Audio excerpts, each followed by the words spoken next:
Everyone, मैं assistant professor Radha Tiwari GS college of commerce Wardha के e learning platform पे आप सभी का स्वागत करती हूँ।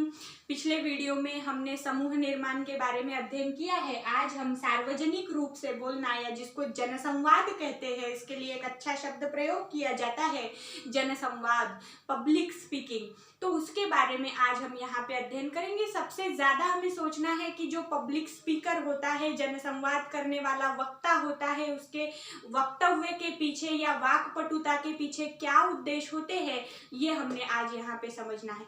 तो प्रिय छात्रगणों, जब कोई जनसंवाद करता है या सार्वजनिक रूप से बोलता है, अपनी अभिव्यक्ति व्यक्त करता है, तो केवल पट से गए और बोल दिए ऐसा नहीं होता।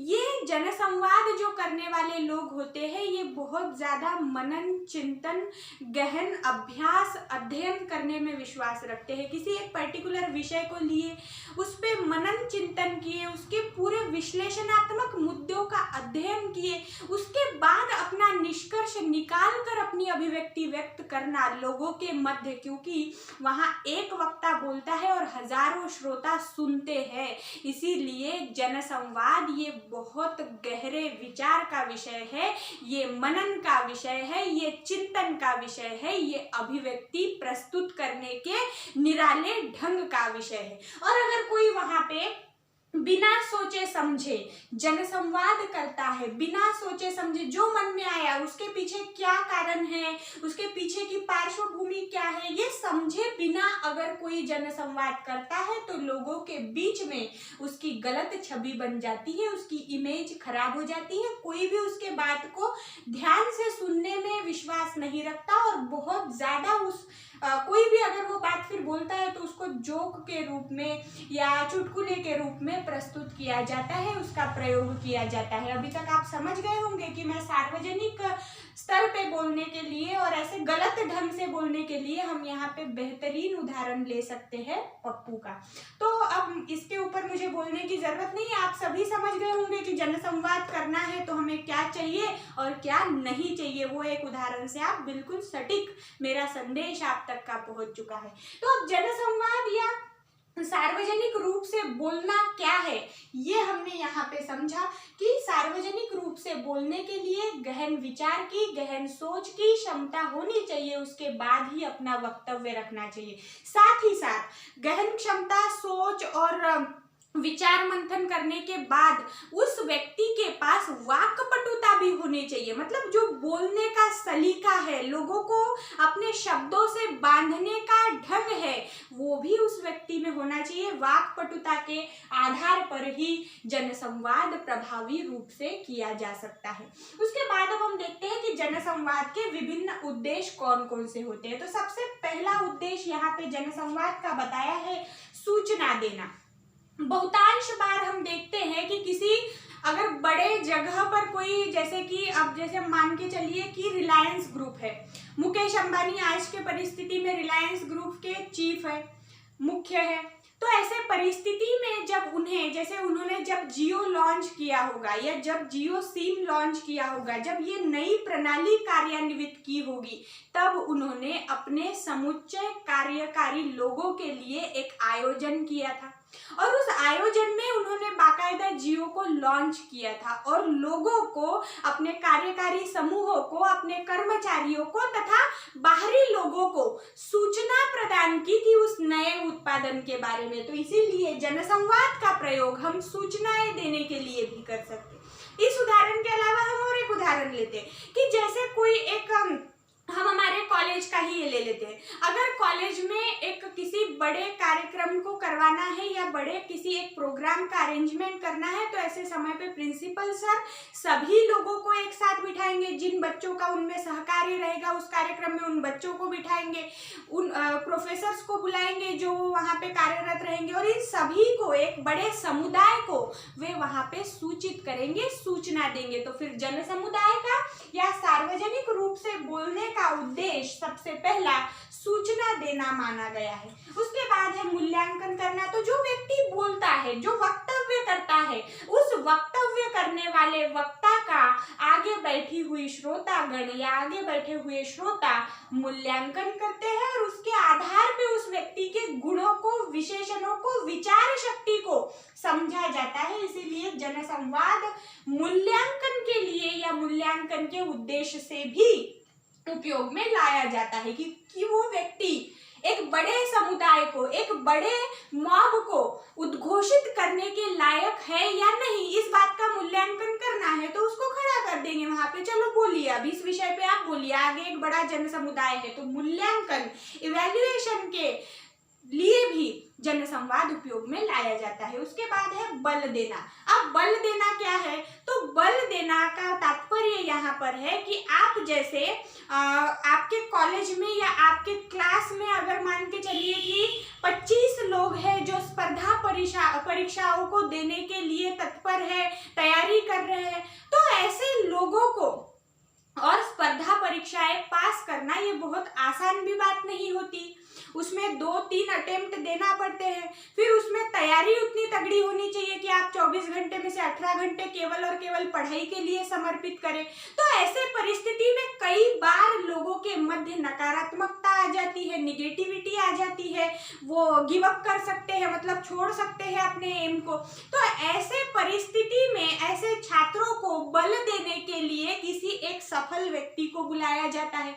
महाविद्यालयीन स्तर पे बैठे हुए 500 विद्यार्थियों के आगे या छात्रगणों के आगे वो सफल व्यक्ति अपनी सफलता की गाथा रखता है, कितनी तकलीफें उसको आई थी ये आपके समक्ष प्रस्तुत करता है, और उन तकलीफों के बाद भी वो उस छोर तक, उस मुकाम तक पहुंच पाया, तो आप भी पहुंच सकते हो, ऐसा वो अंतिम वहां पे वाक्य अपना रखता है। और उस वाक्य से आपको जितना बल मिलता है वो हम शब्दों में बयान नहीं कर सकते। इसीलिए जनसंवाद का एक उद्देश्य व्यक्तियों के मध्य अब ये सेम चीज कर्मचारियों पर भी लागू पड़ती है, कर्मचारियों के मध्य बल प्रोवाइड करना, प्रदान करना होता है या बल वहां पे देना होता है उन्हें। उसके बाद है तकनीकी ज्ञान देने के लिए जनसंवाद किया जा सकता है। हाँ भाई बिल्कुल किया जा सकता है, क्योंकि जो नई तकनीक आ रही है वो फिर नई तकनीक हर एक व्यक्ति को एक एक बार समझाने के बजाय एक ही बार बड़ा सेमिनार ले लिया, बड़ा वर्कशॉप ले लिया और उसी में सभी बातें प्रस्तुत कर दी, तो सभी लोगों को नॉलेज मिल गया एक ही समय में। और जनसंवाद का यहाँ पे हमारे द्वारा उपयोग किया गया, इसीलिए जनसंवाद के उद्देश्यों में तकनीकी ज्ञान देना भी एक उद्देश्य है। उसके बाद का उद्देश्य औपचारिक कार्यक्रम। अब जैसे किसी का विदाई समारोह है, ये वो वाली विदाई नहीं है शादी के बाद होने वाली, ये कौन सी है? तो ये फेयरवेल, जैसा फाइनल ईयर के स्टूडेंट्स का विदाई समारोह माने फेयरवेल होता है। अगर कोई प्रोफेसर, कोई प्रिंसिपल रिटायर्ड हो जाता है, सेवानिवृत्त हो जाता है, तो उन्हें फेयरवेल दे सकते हैं। कोई अगर नया व्यक्ति उस पद पर आसीन हो रहा है तो उन्हें हम वहां पे उनका एक मतलब जिसको हम बोलेंगे कि उन्हें उस जगह पर बैठने की एक खुशी के रूप में हम एक कार्यक्रम का आयोजन कर सकते हैं। तो ऐसे जो औपचारिक कार्यक्रम होते हैं इनमें जनसंवाद बहुत ज्यादा उपयोग में लाया जाता है, क्योंकि अगर फेयरवेल किया तो भी कई लोग वहां पे आते हैं। अभी इसमें कोरोना की परिस्थिति अपवाद है, लेकिन अगर पहले के दौर में, अब यहाँ पे दौर शब्द यूज करना पड़ रहा है, ये एक बहुत मजेदार बात मुझे लगती है कि पहले के दौर में जब जनसंवाद हुआ करता था तो आप अपने महाविद्यालय की ही बात याद कीजिए, अपने जो हॉल है अपने कॉलेज का, उसमें आप लोग कितने नजदीक बैठा करते थे और हम लोग आगे सरको एकदम आपको ऐसे बिल्कुल क्लोज बिठाया करते थे और अपना पूरा हॉल फील रहता था, स्टूडेंट्स से पूरे प्रोफेसर्स खड़े रहते थे और एक कार्यक्रम किया जाता था, जनसंवाद किया जाता था। लेकिन आज के दौर में ये परिस्थिति करवाना मुमकिन नहीं है। लेकिन ये कोरोना की परिस्थिति अगर अपवाद छोड़ दे तो आपने भी अपने महाविद्यालय में कई औपचारिक कार्यक्रमों को जनसंवाद के तौर पर अध्ययन किया है, उसका आयोजन का आपने वहां पे लाभ उठाया है, तो ये आपको बहुत भली भांति समझ आएगा। उसके बाद है वैयक्तिक गुण। अब वैयक्तिक गुण क्या है? तो जनसंवाद में निर्णय क्षमता, वाक्पटुता, अपनी बात को मनाने की क्षमता, मतलब शाब्दिक कौशल्य, ये सब चीजों को बहुत ध्यान दिया जाता है। इसीलिए वक्तव्य करने वाले व्यक्ति के या वक्तव्य करने वाले वक्ता के वैयक्तिक गुणों का भी यहाँ पे मूल्यांकन होता है और इसीलिए जनसंवाद के उद्देश्य में वो भी एक माना गया है। उसके बाद है उद्देश्य स्पष्ट होना। अब जिस चीज पे, जिस विषय पे आपको बोलने के लिए खड़ा किया गया है, आप उसी संदर्भ में बोले, ये आपका आद्य कर्तव्य है। अगर आपको बोला गया कि आप एग्रीकल्चर पे बात कीजिए या आज की जो कृषि प्रणाली है उसमें क्या सुधार होने चाहिए, इस पे बात कीजिए, और अगर आप कृषि प्रणाली में सुधार छोड़कर अगर आप आईटी क्षेत्र के बारे में बोलने लग जाते हो, इंफॉर्मेशन एंड टेक्नोलॉजी के बारे में बोलने लग जाते हो, अब अगर उसका आधार लेके कि हमने आईटी का प्रयोग इधर करना चाहिए ऐसा बोले तो ठीक है, लेकिन अगर टोटली आप खेती को भूल चुके हो और आईटी पे बोलने लग गए तो ऐसे परिस्थिति में आपको आपका बोलने का उद्देश्य ही पता नहीं है, जिस बात पे बोलना था वही आपको पता नहीं है, तो जनसंवाद बिल्कुल भी फेल हो जाएगा। आप जनसंवाद में सहभागी नहीं हुए, जनसंवाद सही ढंग से नहीं कर पाए, यही वहां पे तात्पर्य निकलता है। इसीलिए उद्देश्य स्पष्ट होना चाहिए कि मैं कहाँ बोल रहा हूँ, क्या बोल रहा हूँ और बोलने के पीछे मेरी अभिव्यक्ति क्या है, ये आपको वहां पे क्लियर होना चाहिए। उसके बाद का अंतिम पॉइंट है श्रोता विश्लेषण। अब ये उद्देश्य स्पष्ट होना चाहिए, इससे बिल्कुल मिलता जुलता पॉइंट है श्रोता विश्लेषण। मैं कहाँ बोल रहा हूँ, क्या बोल रहा हूँ, क्यों बोल रहा हूँ, ये सब आएगा उद्देश्य में, और मैं किसके समक्ष बोल रहा हूँ ये आएगा श्रोता विश्लेषण में, कि मेरे श्रोता किस वर्ग से बिलोंग करते हैं, किस वर्ग से जुड़े हुए हैं, इस आधार पे आपने अपनी बात रखनी चाहिए। अगर वहां पे सब लोग हिंदी जानने वाले हैं, एक को भी मराठी नहीं आती, ऐसा होना नहीं चाहिए बिल्कुल भी। भले ही हम हिंदी भाषिक हो, हिंदी माध्यम में पढ़ रहे हो, लेकिन हम महाराष्ट्र में रहते हैं तो हमारा पहला कर्तव्य है कि हमें मराठी आनी चाहिए। लेकिन कुछ है ऐसे कि जिन्हें बिल्कुल भी मराठी नहीं आती, तो ऐसे परिस्थिति में अगर कोई व्यक्ति वहां पे प्योर मराठी में बोल गया तो वहां पे उन व्यक्तियों तक उसकी बात नहीं पहुंचेगी। अब मराठी और हिंदी तो सभी को आती है, हम अंग्रेजी लेंगे यहाँ पे। सबसे ज्यादा तकलीफ होती है जब एखादा व्यक्ति या कोई व्यक्ति फ्लुएंट इंग्लिश में आपके सामने अपनी बात रखने की कोशिश करता है, उसके 10 शब्दों में से केवल एक शब्द आप पे पहुंचता है, आप तक पहुंचता है, 9 हवा में उड़ जाते हैं। तो इसीलिए उस व्यक्ति की गलती है, क्योंकि उसने श्रोताओं को सही से विश्लेषित नहीं किया। उसके श्रोता वर्ग जो है, उसकी ऑडियंस जो है, उस ऑडियंस का उसने अभ्यास नहीं किया कि ये बच्चे मेरी इंग्लिश इतनी पक्की वाली समझ नहीं पाएंगे। जैसे मैंने पप्पू का उदाहरण आपको दिया, वैसा एक और है शशि थरूर। ये जो इंग्लिश का यूज करते हैं महाराज, तो ये ऐसी अंग्रेजी यूज करते हैं कि जो बड़े बड़े जो इंग्लिश के प्रोफेसर हैं उनके लिए भी कभी कभी उनके शब्द बहुत ज्यादा भारी पड़ जाते हैं।